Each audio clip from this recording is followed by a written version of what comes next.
La première chose que l'on fait quand on est un apprenti maçon, après avoir subi une initiation particulière qui va nous révéler une partie de qui l'on est, c'est de donner un travail, un premier travail très symbolique, puisqu'il s'agit de tailler sa pierre. Tout le monde a entendu parler de cette expression, on taille sa pierre, ce qui veut dire que l'on va travailler sur soi. Une pierre, la première pierre, c'est la pierre brute. Cette pierre brute, vous la voyez, elle est... il y a des pleins, il y a des creux, il y a des arêtes coupantes, il y a pas mal de... Il y a une assise stable sur ce côté, sur celui-là un peu moins. Bon.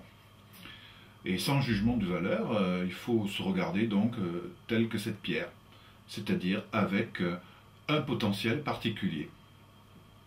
Et ce potentiel particulier, l'idée, c'est de le transformer en un potentiel beaucoup plus efficient dans sa quête personnelle, qu'elle soit une quête spirituelle, qu'elle soit une quête même sociale, qu'elle soit même une quête matérielle.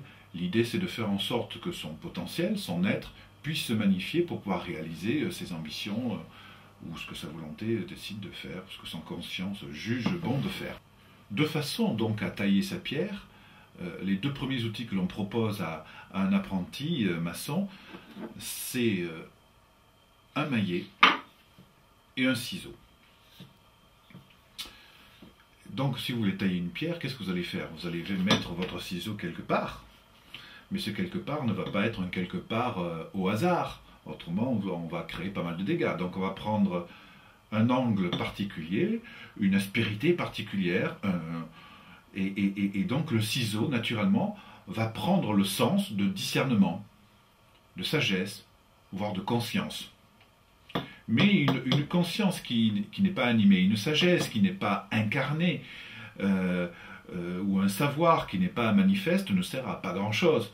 Ça reste finalement un verbiage, une formulation intellectuelle. Alors, pour créer un effet, on a besoin de lui donner de l'énergie et de l'incarner. Et pour ça, le meilleur symbole est le maillet.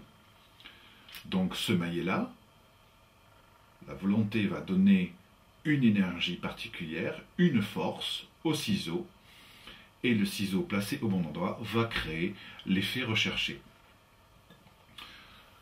Cette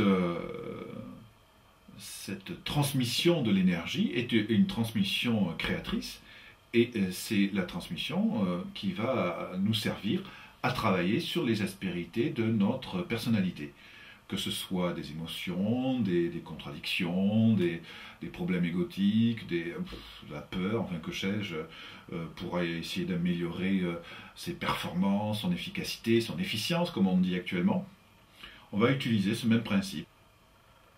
Donc maintenant, l'idée même, c'est de prendre conscience que nous sommes ceci, et de vous dire, alors, où vais-je mettre pour devenir la plus belle version de qui je suis, mon ciseau, et quelle force je vais devoir donner sur l'aspérité que j'ai envie de corriger, de façon à ce que ma pierre puisse devenir une très très belle pierre taillée, un très beau diamant que je pourrai offrir à tous les gens que j'aime autour de moi. En route vers de nouvelles aventures ?